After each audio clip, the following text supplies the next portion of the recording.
100 ವರ್ಷ ಆಯಸ್ಸು. ಅವರೇ ಕಾಲ್ ಮಾಡ್ತಿದ್ದಾರೆ. ನಿಮ್ಗೆ 100 ವರ್ಷ ಆಯಸ್ಸು. ಗೊತ್ತು, ನೀನು ನನ್ನನ್ನೇ ನೆನ್ಸ್ಕೊತಿದ್ಯಾ ಅಂತ.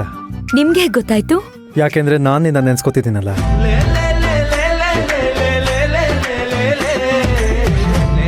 ನಾನು ನಿಮ್ಮನ್ನ ನೋಡಕ್ ಬಂದಿಲ್ಲ ಅಂತ ಕೋಪನ ನಿಮ್ಗೆ? ನಿನ್ ಮೇಲೆ ಕೋಪ ಮಾಡ್ಕೊಳ್ತೀನ ನಾನು? ಇಲ್ಲ ಇಲ್ಲ, ಸುಮ್ನೆ ಕೇಳ್ದೆ. ಅದ್ ಸರಿ, ಎಲ್ಲಿದ್ದೀರಾ ಈಗ ನೀವು? ಶಿವಕುಮಾರ್ ಅವ್ರ ಮನೇಲಿದ್ದೀನಿ. ಓ ಹೌದಾ? ಭೈರವಿ ಇದ್ಲಾ? ಇಷ್ಟೊತ್ತು ಜೊತೆಲೇ ಇದ್ಲು. ಹೂ ನೋಡಿದ್ನಲ್ಲ, ಗಿಡದ ನೆನಪಾಯ್ತು. ನಾನು ಅಂದ್ರೆ ಅಷ್ಟಿಷ್ಟನಾ? ಇಲ್ವಾ ಮತ್ತೆ. ನನ್ನ ಜೀವನ ಅನ್ನೋ ಕಾಮನ ಬಿಲ್ಲಿಗೆ ಇದ್ದಿದ್ದು ಒಂದೇ ಬಣ್ಣ. ಆ್ಯಂಡ್ ನೀನು ನನ್ನ ಜೀವನಕ್ಕೆ ಬಂದಮೇಲೆ ಅದು 7 ಬಣ್ಣ ಆಯಿತು. It has become colourful.